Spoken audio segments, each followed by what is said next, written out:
بسم اللہ الرحمن الرحیم۔ 26 جون منشیات کی روک تھام کے حوالے سے منایا جانے والا دن عالمی سطح پہ آج پاکستان کی صورتحال کے اوپر اگر ہم غور و فکر کریں تو ہمیں یہ بات نظر آتی ہے کہ پاکستان دنیا کے اندر 5واں بڑا آبادی کے لحاظ سے ملک ہے، اور الحمدللہ اس ملک پاکستان کے اندر 70% سے زائد آبادی آج نوجوانوں کی ہے، جس میں مرد و خواتین سب شامل ہیں۔ لیکن افسوس کے ساتھ ہمیں یہ بات کہنا پڑتی ہے کہ آج یہ 70% طبقہ آبادی نوجوانوں کی، جس نے اس ملک پاکستان کی باغ دوڑ کو سنبھالنا تھا، وہ نوجوان جو اس ملک پاکستان کے لیے مستقبل اور اس پاکستان کی عوام کے خوشحال مستقبل کے لیے کردار ادا کرنے والے ہونے چاہیے تھے، آج ہمیں پاکستان کے وہی نوجوان مرد و خواتین سب ہمیں مل کر آج نشے کی لت کے اندر مبتلا نظر آتے ہیں۔ اگر ہم فیکٹس اور فگرز کی بات کریں، اعداد و شمار کی بات کریں، تو دیکھنے کو یہ ملتا ہے کہ اس وقت 6% سے زائد آبادی نوجوانوں کی آج ہمیں نشے کی لت کے اندر مبتلا نظر آتی ہے۔ یہ ایک بڑی افسوسناک صورتحال ہے۔ آج پاکستان کے نوجوان کے کردار کے اوپر، آج ان کی صلاحیتوں کو ضائع کرنے کے لیے یہ ایک بہت بڑی سازش ہے جو ملک کے اندر چلائی جا رہی ہے۔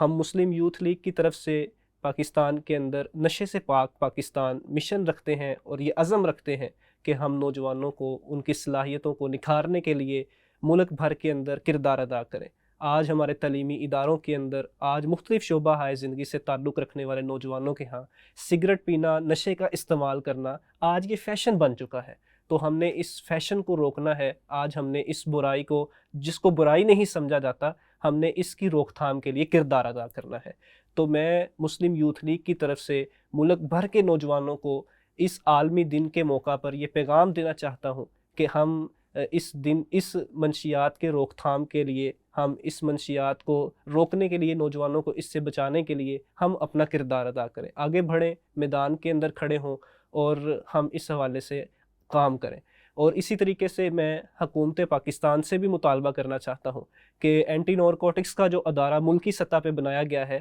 ہم اس کو مستحکم اور مضبوط کریں، اور اسی طریقے سے منشیات کی روک تھام کے لیے اور منشیات سے پیدا ہونے والی جو معاشرتی برائیاں ہیں معاشرے کے اندر، اس کی روک تھام کے لیے، اس کی اویئرنیس کے لیے، اس کی آگاہی کے لیے مختلف سیمینارز کا انعقاد کیا جائے، اور اسی طریقے سے باقاعدہ بھرپور کوشش کر کے آگاہی مہم چلائی جائے۔ اور اسی طریقے سے منشیات کی روک تھام کے لیے اور اس سے پیدا ہونے والی بیماریوں کی روک تھام کے لیے، نقصانات سے بچنے کے لیے میں حکومت پاکستان سے مطالبہ کرنا چاہتا ہوں کہ ہم صحت مندانہ سرگرمیوں کو فروغ دیں، ان کو پروان چڑھائیں، تاکہ منشیات سے جو ہے وہ نوجوانوں کو بچایا جا سکے۔ اسی طریقے سے آج والدین کے اوپر یہ ذمہ داری عائد ہوتی ہے، آج اساتذہ کرام کے اوپر یہ ذمہ داری عائد ہوتی ہے، وہ لوگ جن کے زیر سرپرستی اور زیر پرورش آج ہماری ملک پاکستان کی قوم ہے، ان حکمرانوں کی یہ ذمہ داری عائد ہوتی ہے کہ وہ اپنے بچوں کی، نوجوانوں کی صحیح نہج کے اوپر جو ہے وہ تربیت کریں، اور